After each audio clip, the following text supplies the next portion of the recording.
Club ফুটবলের season শেষে যখন ট্রান্সফার মার্কেট খোলা হয় তখন বার্সেলোনা যে ধরনের করে রং তামাশা করে, বার্সেলোনার মতন আমার মনে হয় না ভাই আর অন্য কোনো ক্লাব এই ধরনের হাসি, রং তামাশা এই ধরনের ব্যাপার-স্যাপার করে বেড়ায়।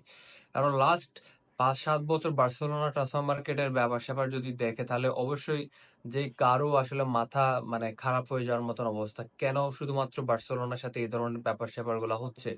ট্রান্সফার মার্কেটে সবথেকে বড় মানে জোকারগিরি কাজ-কারবার সবকিছুই খালি বার্সেলোনাই করে থাকে। মানে বার্সেলোনার স্পোর্টিং ডিরেক্টর যিনি থাকেন বা বার্সেলোনা ম্যানেজমেন্ট প্যানেলের মধ্যে যারা কিনা ট্রান্সফার মার্কেট নিয়ে মাথা ঘামায়, তাদের আসলে সঠিক কোনো পরিকল্পনা থাকে না কোন খেলোয়াড়কে আসলে বার্সেলোনার দরকার, কোন খেলোয়াড়কে আসলে বার্সেলোনার দরকার নাই। এবং কোন খেলোয়াড় বার্সেলোনা টিমের সাথে কম্বিনেশন মেইনটেইন করে দলের জন্য একটা পজিটিভ রেজাল্ট আনতে পারবে। এই ধরনের কোনো রিসার্চ না করে বার্সেলোনার রিউমার ছড়াই দেয় অমুককে সাইন করব, তমুককে সাইন করব, তাকে আমাদের ক্লাবে আনতেছি। এই যে দেখেন রিসেন্টলি আমাদের যেই ব্যাপার-স্যাপারটা আমরা যারা বার্সেলোনা সাপোর্টাররা আছি, নিকো উইলিয়ামসকে নিয়ে বার্সেলোনার যে ধরনের একটা রিউমার ছিল, এর পরবর্তীতে ওয়ার্ল্ড নিউজ এর মধ্যে একদম বাজে একটা অবস্থা তৈরি হয়েছিল যে নিকো উইলিয়ামস সত্যিকারের বার্সেলোনার মধ্যে আসতেছে এবং শেষ পর্যন্ত যে ধরনের একটা মানে বড় ধোঁকাবাজির কাজ কারবার চললো, এই জিনিসটা দেখে পুরো মাথা খারাপ হয়ে গেছে। এর পরবর্তীতে যে লিভারপুলের লুইস দিয়াজকে নিয়ে যে ধরনের কাজ করব এবং লুইস দিয়াজকে এত বছর বয়সে তাকে ৬০ মিলিয়ন ৮০ মিলিয়ন ইউরোতে তাকে এখানে আনা, এর পরবর্তীতে বার্সেলোনার সাথে তাকে এই ধরনের একটা ব্যাপার স্যাপার চলতেছে। এখনো পর্যন্ত কোনো কিছুই আসলে হয় নাই, শুধুমাত্র একটা সাইনিং ছাড়া, সেটা হচ্ছে যে গোলকিপার গার্সিয়া, তিনি এসপানিওল থেকে বার্সেলোনার মধ্যে এসেছে এবং এর পরবর্তীতে আর কোনো ধরনের কোনো পজিটিভ সাইনিং দেখতে পারতেছি না। এরপরে নতুন একটা ছেলে আসছে যে কিনা ইয়ং। আচ্ছা যাই হোক, তবে বার্সেলোনার যে ট্রান্সফার মার্কেটের আপডেট, যা বার্সেলোনার ট্রান্সফার মার্কেটের যে বাজে অবস্থা, এই বাজে অবস্থাগুলোর মধ্যে যে বার্সেলোনা ম্যানেজমেন্টের কি ধরনের ভূমিকা পালন করতে আমি জাস্ট বুঝতে পারতেছি না। আর বার্সেলোনার আগে স্পোর্টিং ডিরেক্টর ছিল এরিক বিদাল, তিনি স্পোর্টিং ডিরেক্টর ছিল এবং তারপরে এখন ড্যাকোকে স্পোর্টিং ডিরেক্টরের মধ্যে আনা হয়েছে। তিনি কোন ধরনের রোল প্লে করতেছে, তিনি কি ধরনের ক্লাবের আসলে ভালো মন্দ বুঝে প্লেয়ারকে টার্গেট করছে, এটা আসলে মানে কোনো কিছুই বুঝতে পারতেছে না। মার্কুস রাশফোর্ডকে নিয়ে আবারও হই হল্লো ট্রান্সফার মার্কেটের মধ্যে যে মার্কুস রাশফোর্ড বার্সেলোনা আসতে চাই এবং ড্যাকো এখানে নেগোশিয়েট না করার কারণে কিন্তু মার্কুস রাশফোর্ড আসতে পারতেছে না। এই ধরনের একটা ব্যাপার স্যাপার আমরা দেখতে পাচ্ছি। কিন্তু মার্কুস রাশফোর্ড বলেন, নিকো উইলিয়ামস বলেন, লুইস দিয়াজ বলেন, এই প্লেয়ার গুলা বার্সেলোনার মধ্যে চড়া দামে কিংবা এত এত প্লেয়ারকে বার্সেলোনার মধ্যে আনানোর পরে যদি বার্সেলোনা এই খেলোয়াড়গুলো থেকে যদি পজিটিভ রেজাল্ট না পায়, তাহলে সমস্যা কি হবে সেটা একবার ভাবছেন? ইতিমধ্যে বার্সেলোনার ট্রান্সফার মার্কেটে যেগুলার রেকর্ড ছিল লাস্ট ৫-৭ বছরের, সব থেকে বাজে রেকর্ড তো আছেই। অথবা গ্রিজম্যানকে আনার পরে বার্সেলোনার মধ্যে ফ্লপ গেছিল, এর পরবর্তীতে কুতিনিওকে আনার পরে বার্সেলোনার মধ্যে ফ্লপ গেছিল, এরপরে এবং বিগেস্ট ফ্লপ যে ওসমান দেমবেলা, তাকে এনে তো শুধুমাত্র হসপিটালের বিলই চুকাইতে চুকাইতে বার্সেলোনার অবস্থা খারাপ হয়ে গেছে। এর পরবর্তীতে এখন যে প্যারিস সেন্ট জার্মানে সে ব্যালন ডিওর ক্যান্ডিডেট এবং বার্সেলোনাকে দেখলেই যেখানে পারতেছে সেখানে সে ভরতেছে, এই ধরনের একটা অবস্থা। তো বার্সেলোনা আসলে প্লেয়ার টার্গেট করার ক্ষেত্রে তো অনেক কিছুই আসলে মেনটেন করা উচিত। বার্সেলোনার স্ট্রেংথের জায়গা থেকে, বার্সেলোনার যেই মানে টিমের কন্ডিশন ওই জায়গা থেকে, এর পরবর্তীতে কোন কোন জায়গায় বার্সেলোনাকে আরো বেশি ডেভেলপ করা উচিত। আমি বেসিক্যালি একটা জায়গার মধ্যে সব থেকে বেশি চিন্তিত, সেটা হচ্ছে যে বার্সেলোনার রাইট সাইড এবং লেফট সাইডে, রাইট ব্যাক এবং লেফট ব্যাক, এই দুইটা লেফট ব্যাক এবং ফুল ব্যাকের দিকে বার্সেলোনার নজর দেওয়া উচিত, কিন্তু বার্সেলোনা এই জায়গার মধ্যে এখনো পর্যন্ত কোনো ধরনের কোনো ওভাবে নজর দিচ্ছে না। শেষ পর্যন্ত ইন্টার মিলানের সাথে যেভাবে বাজে গুয়াহারাটা হারলাম আমরা, যে ইন্টার মিলানের ঘরের মাঠে যাই ম্যাচটা হারা, এর পরবর্তীতে একটা লেফট ব্যাকের অনুপস্থিতিতে একটা দল কিভাবে স্ট্রাগল করে এই জিনিসটা দেখা, কোনদের অ্যাবসেন্টে দল কিভাবে স্ট্রাগল করে এটা দেখা।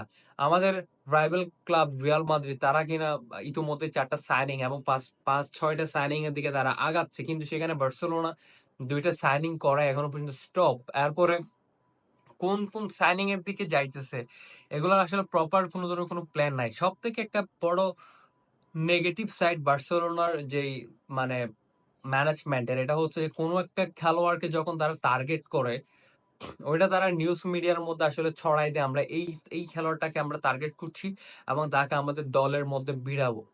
এবং এই জিনিসটাকে পাবলিশ করে দেওয়ার পরে যখন ওই খেলোয়াড়টা বার্সেলোনা দলের মধ্যে যখন আর আসতে পারে না বা আসে না, তখন বার্সেলোনায় হয়ে যায় এখানে জোকারের মতন একটা ব্যাপার। তো বার্সেলোনার আসলে উচিত কি? বার্সেলোনার উচিত হচ্ছে যে নীরবে কাজ করা। যেই খেলোয়াড়টাকে আমরা টার্গেট করছি তার তার এজেন্টের সাথে কথা বলে তাকে নিয়ে কাজ করে এবং ফাইনালি তাকে যখন ক্লাবের মধ্যে আনবো তখনই তাকে নিয়ে আসলে বড় বড় হেডলাইন করা, নিউজ করা। বার্সেলোনা প্লেয়ারকে সাইনিং করানোর আগে বড় বড় হেডলাইন বানায়, এর পরবর্তীতে যখন খেলোয়াড়টা বার্সেলোনার মধ্যে আসতেছে না তখন কিন্তু বার্সেলোনাকে একদম জোকারের মতন বানায় ফেলে নিউজ মিডিয়া গুলা। আবার বার্সেলোনার অভ্যন্তরীণ ইস্যুতে কিন্তু একটা বড় সমস্যা, সেটা হচ্ছে যে কি টের স্টেগেন ক্লাব ছেড়ে যাচ্ছে না, সে ক্লাবের মধ্যে থাকতেছে। এবং সে যে ক্লাবের মধ্যে থাকতেছে সেটা তার ব্যক্তিগত ব্যাপার, আমি বুঝতে পারতেছি না সে কেন থাকতেছে। তার উচিত ছিল আরো 2 থেকে 3 বছর আগে বার্সেলোনাকে ছেড়ে তার চলে যাওয়া। শুধুমাত্র 2015 সালে 2014 সালে ক্লদিও ব্রাভোকে ছেড়ে দিতে হয়েছিল টের স্টেগানকে সুযোগ করে দেওয়ার জন্য, কারণ টের স্টেগান তখন তার প্রাইম টাইমের মধ্যেই ছিল এবং বার্সেলোনা তার প্রাইম টাইমের সুযোগটাকে কাজে লাগাইছে। ওই ক্ষেত্রে ক্লদিও ব্রাভোকে, যে কিনা চিলির গোলকিপার, তাকে বাদ করে দেওয়া হয়েছে এবং তাকে ম্যান সিটিতে পাঠিয়ে দেওয়া হয়েছিল। ওই দিক থেকে যদি বিচার বিবেচনা করা হয় তাহলে টার স্টেগান আগের যেরকম ফর্মের মধ্যে ছিল, আগে যেরকম পারফরমেন্স করতো, এই ধরনের পারফরমেন্স কিন্তু সে করতে পারছে না। এবং তার উচিত ছিল যে আরো 2 বছর আগে থেকে তার আসলে বডি মুভমেন্ট, তার সেভিং স্কিল আগে যেরকম মানে তাৎক্ষণিকভাবে সে দলের জন্য একটা ব্যাপার করতো, এখন সে সেটা করতে পারতেছে না। সে হ্যাডিং এর বল শুধু দাঁড়ায় দাঁড়ায় দেখা ছাড়া, কর্নারের বল গুলা দাঁড়ায় দাঁড়ায় দেখা ছাড়া কোনো ধরনের কোনো এফোর্ট না দিয়ে শুধুমাত্র উপভোগ করে যাওয়া। বিপক্ষ গোল যখন বিপক্ষ খেলোয়াড় যখন তার দিকে শর্ট করে, সে শর্ট সেভ করার বদলে সে শর্ট উপভোগ করে বেড়ায়, তখন তাহলে বার্সেলোনা তার মতন একজন খেলোয়াড়কে কিভাবে দলের মধ্যে রাখবে বা এটা কেন দরকার বার্সেলোনা দলের মধ্যে? এই ব্যাপারটা নিয়ে বার্সেলোনার আরো আগে কাজ করা উচিত ছিল, কিন্তু এটা হয়তো বা অনেক দেরি হয়ে গেছে। এখন শেষ পর্যন্ত বার্সেলোনা থেকে টের স্টেগেন যাইতেছে না, এই জিনিসটা যাইতেছে না, এখানে আসলে টের স্টেগেনের কোনো ধরনের কোনো দোষ নাই, কারণ বার্সেলোনা তাকে পুশ করা উচিত ছিল আরো 2 থেকে 3 বছর আগে। এবং লাস্ট ইয়ার হচ্ছে যে আপনার 2026 সালে বিশ্বকাপ, অবশ্যই ম্যানুয়েল নেওয়ারের পরবর্তীতে টের স্টেগেন হচ্ছে যে ফার্স্ট চয়েস জার্মান ন্যাশনাল টিমের মধ্যে।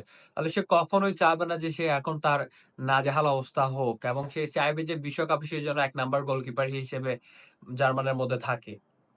এখানে তারও একটা স্বার্থের একটা ব্যাপার স্যাপার আছে, বার্সেলোনা ক্লাবের স্পোর্টিং ডিরেক্টরের একটা ব্যাপার স্যাপার আছে যে তিনি এতদিন পর্যন্ত দায়িত্বের মধ্যে আছে, তিনি বার্সেলোনার জন্য কি করছেন, কোনটা তার দিক থেকে অ্যাফোর্ড করে বার্সেলোনাকে সুবিধার জায়গার মধ্যে নিয়ে গেছে। আমার মনে হয় এই জায়গার মধ্যে বার্সেলোনার ম্যানেজমেন্টকে আরো বেশি সিরিয়াস হওয়া উচিত এবং বার্সেলোনার লা মাসিয়াকে নিয়ে আরো বেশি কাজ করা উচিত। বার্সেলোনার লা মাসিয়ান ট্যালেন্ট গুলাকে আরো বেশি কাজ করা উচিত। বার্সেলোনার অবশ্যই ওয়ার্ল্ডের one of the best academy লা মাসিয়া অবশ্যই বার্সেলোনাকে যে কোনো সময় মানে খাদের কিনার থেকে উদ্ধার করে আসছে। ট্রান্সফার মার্কেটে বার্সেলোনা 1:1 একটা ব্যাপার স্যাপার আছে, কিন্তু সেখানেও কিন্তু এখন বার্সেলোনা স্ট্রাগল করতেছে।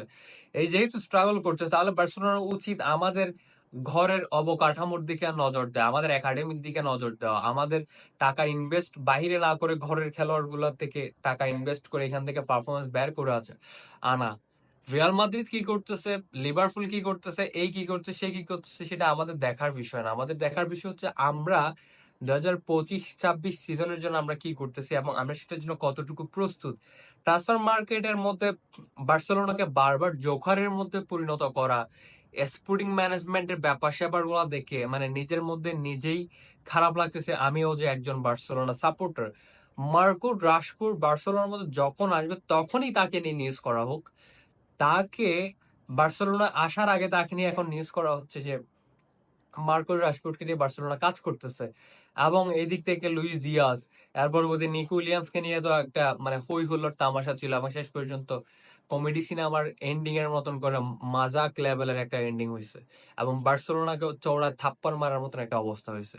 তো এই জিনিসগুলো যাতে বার্সেলোনা আর না হোক, ট্রান্সফার মার্কেটের নীরব ভূমিকা যত বেশি পালন করতে পারবে বার্সেলোনা, তত বেশি বার্সেলোনার লাভ। এই জিনিসটাতে আরো বেশি ফোকাস দেওয়া উচিত বার্সেলোনার টিম ম্যানেজমেন্ট এবং ক্লাব ম্যানেজমেন্টের।